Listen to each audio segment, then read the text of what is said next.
Welcome to ADHD Go. We must understand ourselves enough to be more intentional and understand our conditions enough to follow through with meaningful action. So to do that, we need to understand where we've been and where we are now. And I have trouble doing that sometimes because my ego gets in the way. I want to think the best about myself, and it's difficult to really examine myself with honesty.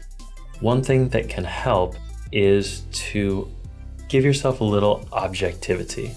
I like to imagine that I'm a boat that I'm looking at and evaluating. So all boats leak, and I'm just looking for the leaks in this boat.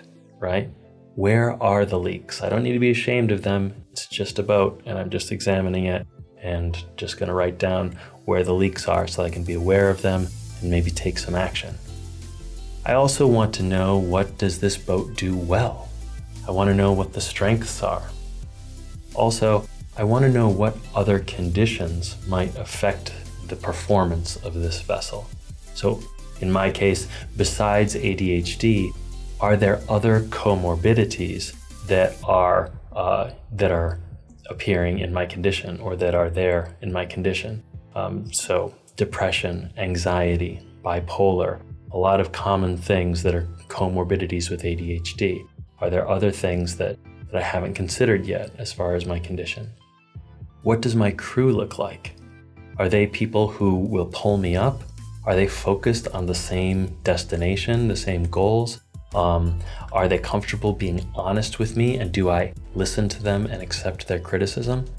It's difficult to find a good crew or treatment team, but it's vital to your treatment going forward. Finally, and most importantly, does this boat have a clear destination in mind? Where is it pointed to? Because on the water, you will end up somewhere. There's no standing still. So it's important to have a destination in mind and always be moving toward it. Intentionally navigating toward a destination you are excited about starts with understanding yourself. And a big part of how we understand ourselves is defined by how we communicate with ourselves, how we talk to ourselves. So how does the vocabulary you use affect your attitude and your outlook? Talk about that in the next video.